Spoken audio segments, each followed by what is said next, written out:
Welcome to the Help Myself podcast. I am your host, Jon M. Singletary Sr. Listen, I got to put that senior in there because I got my junior, aka LJ.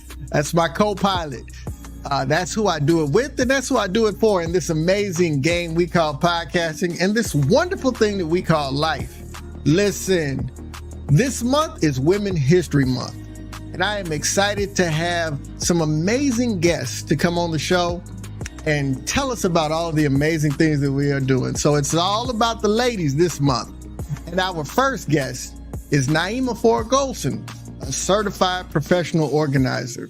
And let me tell you, you're definitely going to enjoy her story. There's so much more to her than that, but she has an amazing list of accomplishments, an amazing personality, and she has some amazing advice for getting our life organized. So I became a professional organizer in 2012, and I launched my business in 2013. Then in 2015, I became a contained home organizer, which means that I was partnered with the Container Store to offer design and organizing services to their clients. And I realized working through the Container Store that changing up a space is so important.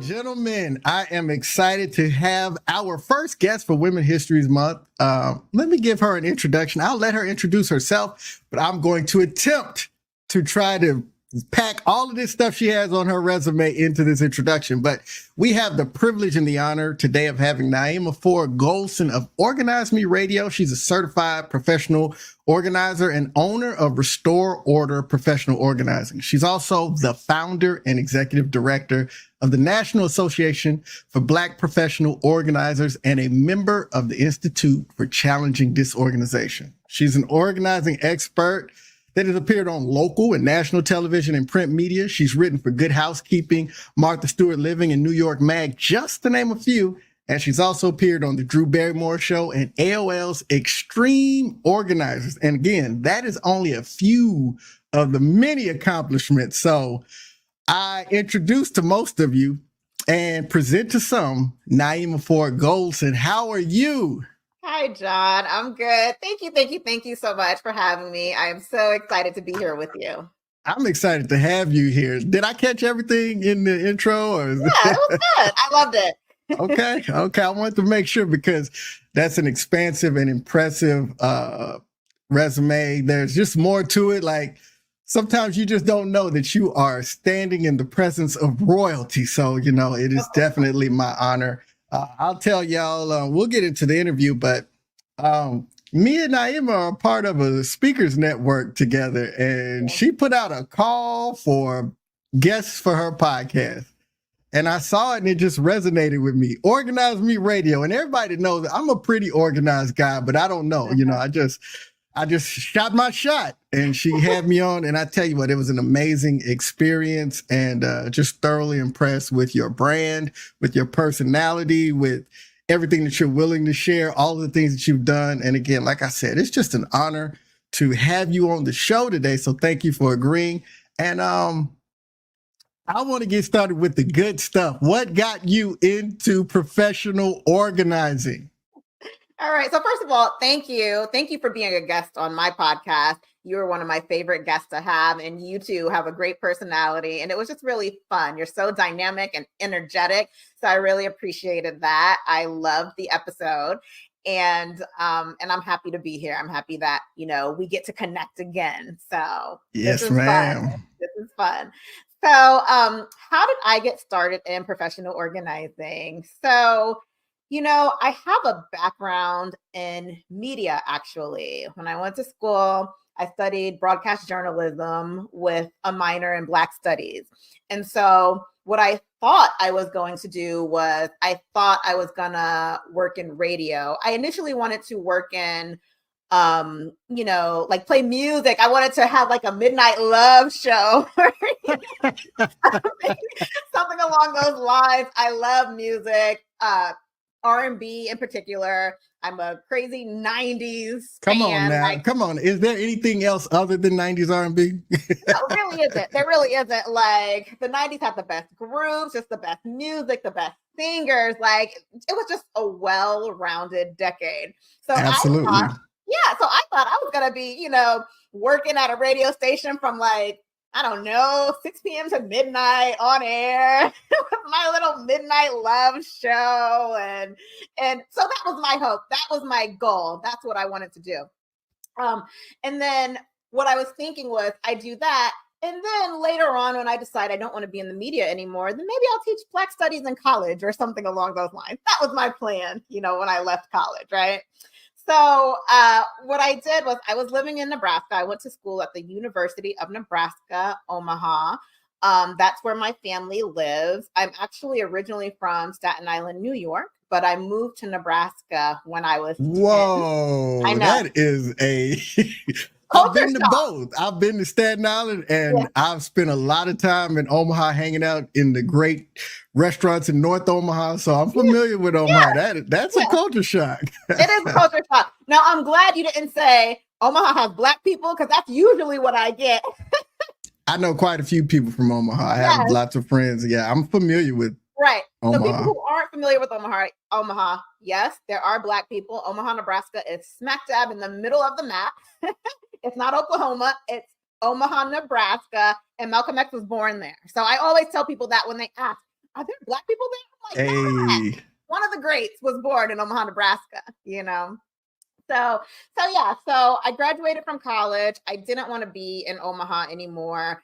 When we moved there, I didn't really want to move. I didn't want the change and everything. So throughout like middle school, high school, college, my goal was always to get back to New York. I was like, oh, I'm going to do this. I'm going to move back to New York. But after I graduated, my dad made a suggestion. He was like, I didn't really know like how I was going to get my start. And he was like, oh, why don't you move to Atlanta and work for CNN? Now, I didn't want to do news radio at the time. I didn't want to do news, but I thought, okay, that's something I can do. Maybe I'll go to Atlanta for a couple of years and then I'll go to New York. So moved to Atlanta. I got my foot in the door working for the CNN tour, which is more like kind of a marketing PR kind of deal, public speaking. And then I met my husband. I met my husband while we were working at the CNN tour. And I guess, that kind of taking a detour and going to Atlanta, that kind of just changed my plans completely. That was a very important detour you took right there. Like it completely changed my plans. I moved on to CNN Radio. I worked there for about a year, part-time as a radio editor. I realized news was not for me. I already knew that news wasn't for me. Like, I don't like hard news, but it just kind of confirmed that news was not for me. And then I just, kind of like bounced around. I worked for Radio Disney, which is a drastic change from working for CNN, right? I worked in their promotions department. And then I worked at Cox Media. So for Cox, what I did was the production side of ad sales. So I would watch commercials throughout the different Cox markets. And I was basically the quality control person. So I had to make sure the audio was good, the video was good. I had to make sure that there wasn't any like lewd content or cursing or anything like that. And it was good to go out on the air. And while I worked at Cox, that's when I got pregnant with my first child. And the pregnancy was awful. I had so many different issues. So I was a lot smaller, and I think it was like a shock to my system. So when I got pregnant, I was 120 pounds. Now, throughout my like young adult life, I would hang between 110 and 128 pounds. So I was like small, like just tiny. I was tiny, like pretty much most of my And I life. feel a way about that because I weighed 120 at a point in high school. Oh, I feel a way about that. And I'm 6 feet tall. So I'm like, come on now. That ain't that small. Stop that. but yeah, but I was small, and my son, to put it into perspective, my son is 12 years old now. He's about 5'8" right now at 12 years old, right? He's always been in like the 95th to the 99th percentile for height. So I think it was just kind of a shock to my system. So I ended up getting preeclampsia. I had to go on bed rest. After I delivered, my delivery wasn't all that great. And then I had a little bout of postpartum depression. So I decided not to return to work. So I thought, okay, I'll stay out of work for about a year and then I'll get back into it. Well, little did I know how hard it was going to be to get back in just from being gone for a year, So with that, I know I took a roundabout way to get to the professional organizing, but that's when I decided to become a professional organizer because I had trouble getting back into the media industry. The media industry isn't by any means an easy field to break into. You typically would have to go to a small market and then work your way up from there. So, my husband was working at CNN, at the time. At that point, I think he was working on, he's a senior producer now, but I think at that point he was like an associate producer for some show or something along those lines. And I couldn't just leave, right? So at this point, I'm in Atlanta. I'm here now. I have a baby. My husband's career is here. I have to figure out what I'm going to do. So we previously hired a professional organizer for my mother. And I always tell people my mom is my biggest client, but we hired a professional organizer for my mom. And my sister said, why don't you start a professional organizing business? Because we hired this lady and she did this and you do this stuff all the time. So just turn it into a business. And then the light bulb went on off in my head and I was like, oh, you're right. I can turn this into a business. So I was a little like nervous at first, but I did my research. I found a mentor, turned it into a business, and the rest is history. That's some great history. Listen, I'm glad you took the long, like you just gave me so much to work with in that intro. Like you left us with this, that somebody just said, hey, you're good at this. You're better than these people we're paying. Why don't you try? I think a lot of people get stuck right there. They actually have something they do very well, but they just never think, hey, I could go do this and make a living off of it because they consider I'm good at it or I have the skill set. So that was something. But thinking about that difficult pregnancy and then you went on and had more kids, like, man. Well, I only have two. After that first one, I was like, I don't want to do it again. And then I'm like, okay, I'm the fifth of 8 children. And I realized the value of sibling relationships. So I was like, okay, I'll only do it one more time and I'm done. So I did it one more time. Luckily, that pregnancy wasn't as bad. Still wasn't great, but it wasn't as bad as the first. And the delivery was much smoother. So it was worth it. Okay, I'm going to throw you a curveball. Okay, I'm ready. What are your high points in being a professional organization and your low point in being a professional organizer? Okay, so the high points. I think I would say the high point for me would be helping other organizers along the way. I didn't realize how I'll say this industry is dominated by white women, right? Absolutely. Middle-aged white women. And when I came into the industry, there were not a lot, it wasn't like prevalent. There weren't a lot of organizers that looked like me. Now, I was lucky to find a mentor that looked exactly like me though. She looked just like me, freckles, everything. Okay. And yeah, I got lucky when I met her. She was like, oh, my freckle sister. And I'm like, what in the world is this? You rarely meet other people with freckles besides people in my family, but I met this woman and I'm like, okay, this might be a kismet moment. This might be meant to be.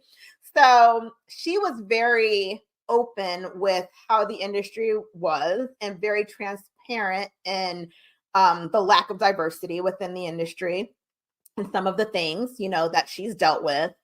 And she was just really like helpful with letting me come on jobs with her and, things of that nature.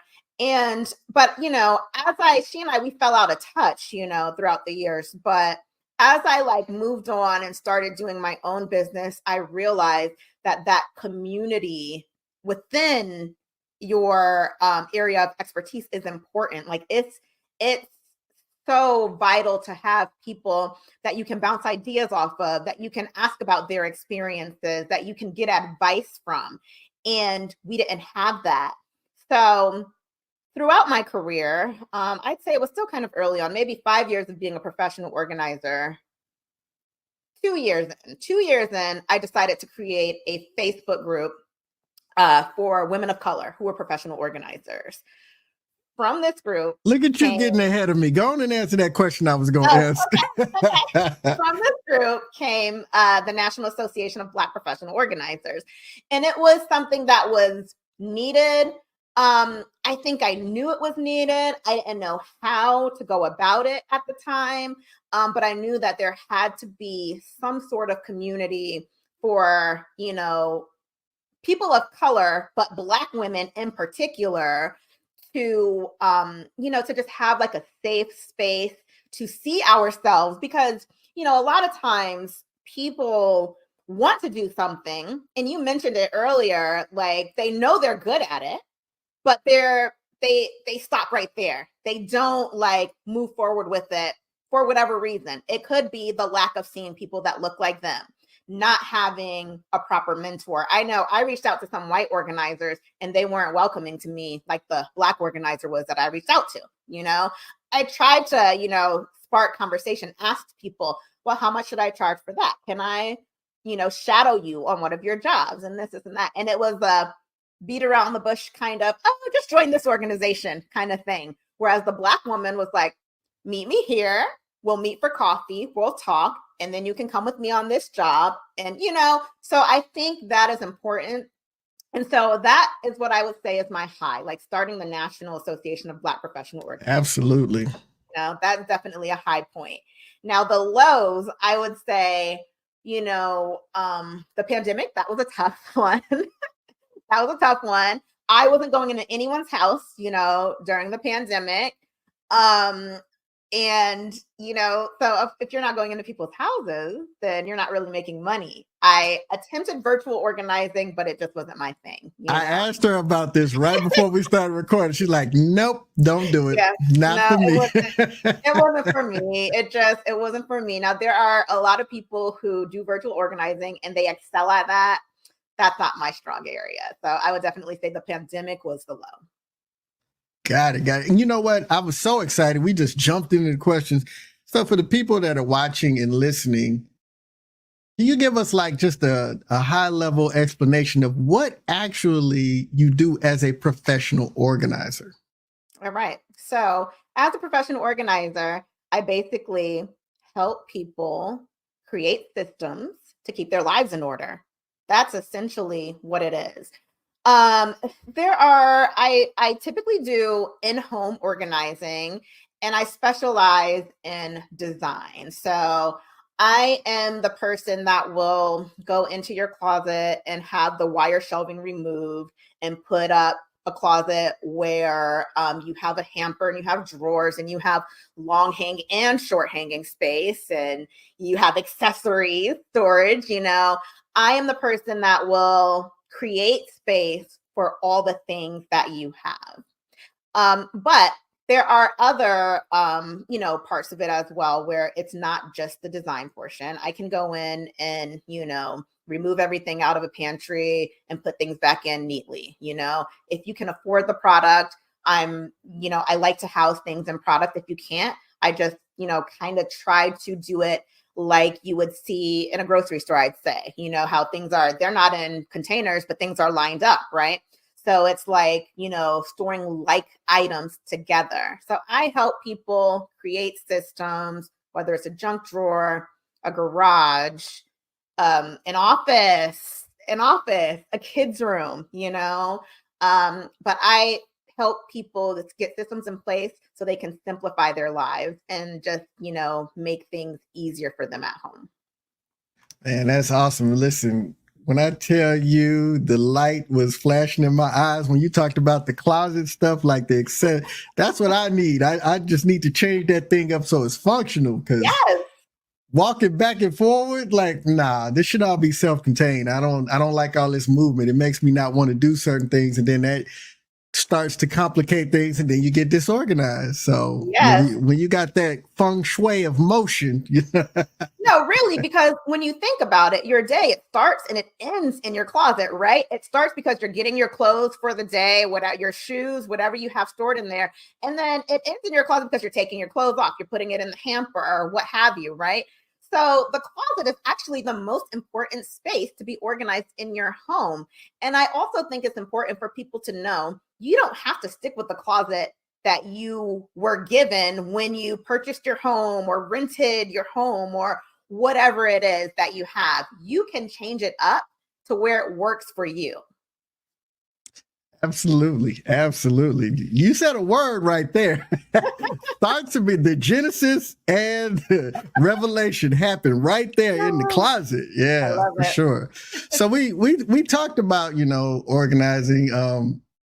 When we last met, we were talking about you just went to CNN and said, I'm gonna get a job. You were gonna be the next host of my favorite show, Midnight Love, all of those things. And I was definitely curious about, and you went into it, and I'm glad you did, that you were able to tell the story of why you started the National Association of Black Professional Organizers, because we know why that needed to happen, but I think sometimes people need to know why we have to do this, or why it's important that we do things like this. But, as we go down the story of Naeemah and organization, so how did Organize Me Radio come along in that evolution? Okay, so Organize Me Radio was getting back to my roots. Okay, so getting back to, I still have that desire for media, right? That's still, I would say, my first love. I love media. I love radio and TV. I love all of it. It's just that, now I've been so far removed from it. If I want to get back into it, I'm going to have to start from the bottom, and I'm not doing that. I'm 41, I'm not doing that. Okay. No, be grateful for 41. The early 40s are, yeah. I miss them. 40 is a whole vibe. Okay. So it's just, I'm glad, I'm thankful to be here. But yeah, no, I have no interest in starting from the bottom. So I thought, okay, I can mix, what I'm doing professionally with what I love to do. So I thought, okay, why don't I just start a podcast about organizing?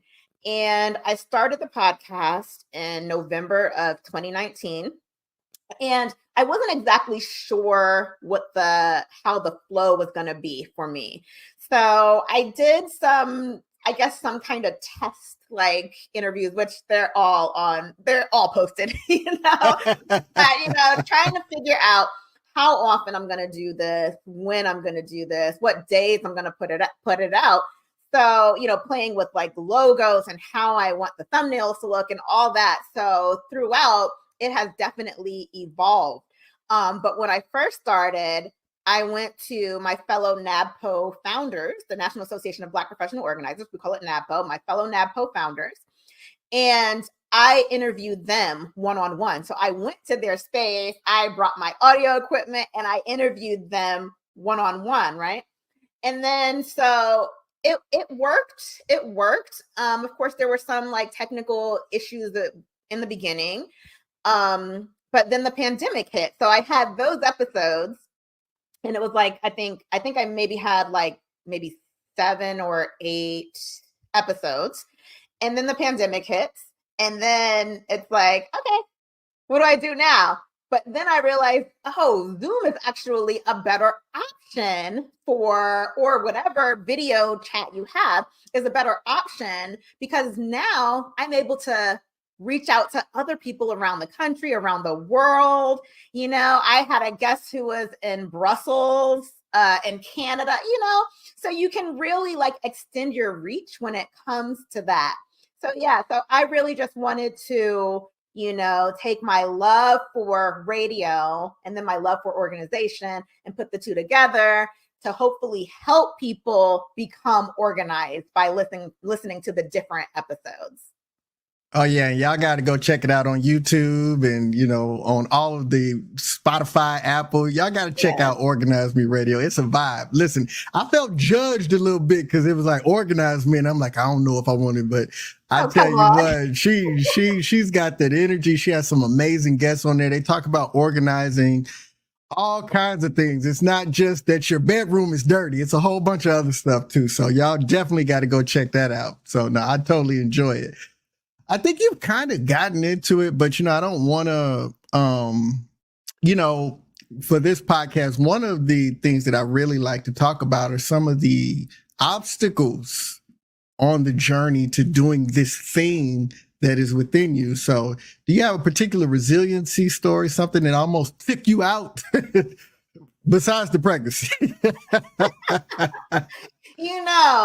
I will say, okay, so going back to pregnancy, when I was pregnant with my second son, my youngest son is 2.5 years younger than my oldest.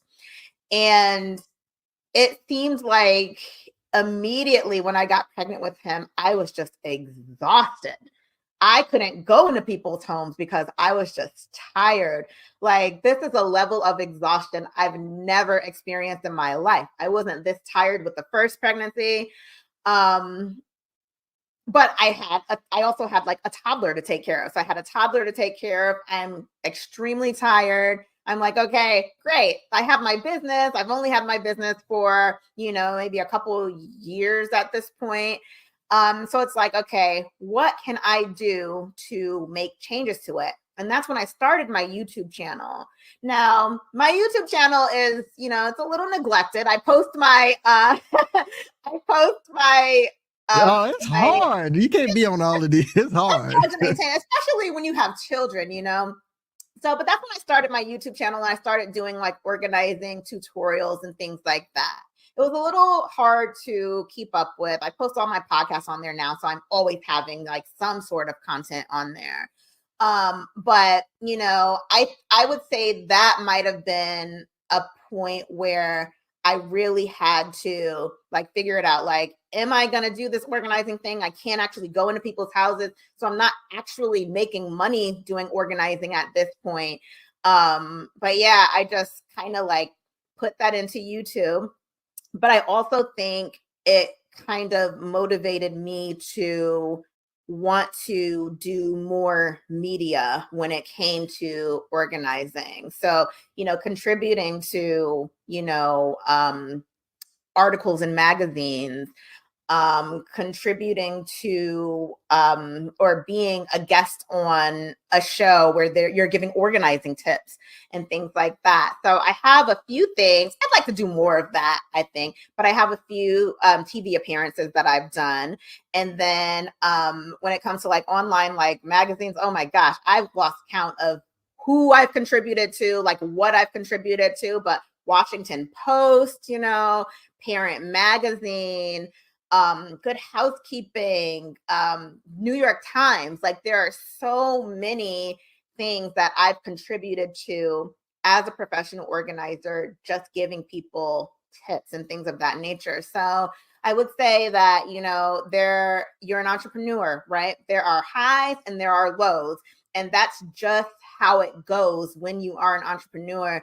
Like, if you are working for yourself, there will be months where you make so much money, and then there will be months where you don't make money at all. Facts. Yes.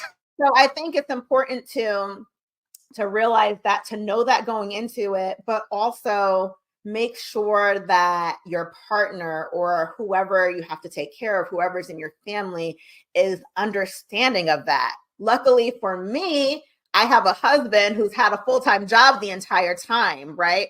So when there are times where, I'm not bringing in anything, he can still hold it down for us. It's a little tighter in those moments, but he can still hold it down for us. Hey, So teamwork makes the dream work. You know what I'm it saying? really That's what it's does. supposed to be about. Yes, Yeah. I agree.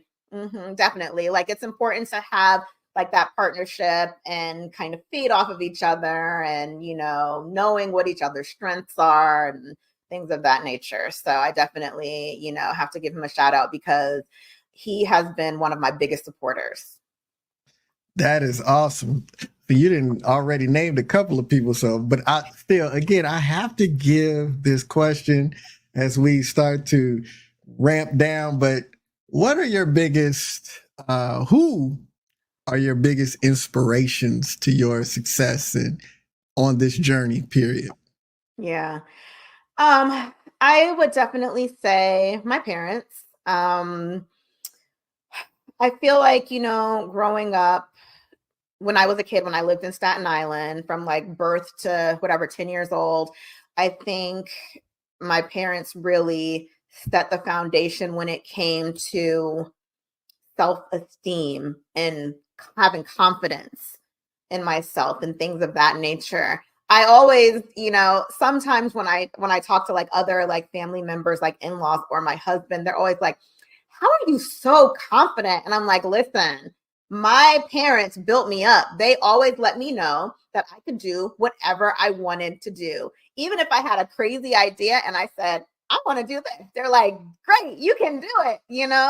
And then like motivating me to do things like, oh, you should do this. So, like I mentioned, my dad recommended that I go work at CNN. And Yeah. it was never a question for him that I wasn't gonna work at CNN. He knew I could Okay. do it. I knew I could do it. So I was like, okay, Dad, I'm gonna work at CNN. My mom, whatever idea I have, my mom is always so supportive and she's always so excited about it and she's always such a champion. So I think it's important to have that, to lay that foundation. And like if you have kids, lay that foundation for them. You never know what they'll do, but don't discourage them from doing anything. Let them know that whatever they believe, they can do it. And I think that's important. And I really, really credit my parents for giving me that self-confidence, giving me that self-esteem and just pouring love into me. I feel love from both my parents, even though, their relationship didn't last very long, I'm far away from both of them. My dad's in Seattle, my mom's in Nebraska. Wow. Yeah, but I feel like I have, a close relationship with both of them. And I think they really led the way for me and, some of my siblings. And I'm really appreciative for that. That's amazing. That is amazing. You left Staten Island like right as Wu-Tang was blowing up, didn't you? I really did. Yeah. So again, we definitely appreciate you coming on. But before you leave, we're not going to let you get out here without sharing with us your favorite motto or mantra and some parting thoughts for our listeners and our viewers. All right. Okay. So when I moved from Nebraska to Atlanta, it was not easy. It was tough because I just came on a whim. So I graduated college. Excuse me. I graduated college. I wasn't sure exactly what I wanted to do. I graduated college. I graduated with the summer class. So I graduated in August 2004. And that's when I did the play. I have on my podcast, I have an episode where I'm Raisin in the interviewing. sun. Yeah, Yeah. I'm interviewing the guy who played Walter Lee, Vince Alston, and I played Beneatha younger, so we were siblings in the play. So that's something that I did because I didn't know what else to do. I was like, I'll just do this play and that'll be fun. And then after that, then I'm like, okay, now what am I really gonna do? So I decided to, I was thinking about Atlanta in the back of my mind. And on a whim, I said, hey, I'm going to Atlanta. So, all my friends were taken by surprise. My family kind of saw it coming. But my sister and I were roommates and she was pregnant at the time. So, and I left. So, in hindsight, I probably wouldn't have done it the way I did it, but I felt like I just had to get out of Omaha. I was like, I'm taking this car. which sibling's going to drive with me. So one of my other siblings drove with me to Atlanta. And man, let me tell you, so when I got there, I did not have a job lined up, but my aunt, she lives in the Atlanta area. She lives south of Atlanta.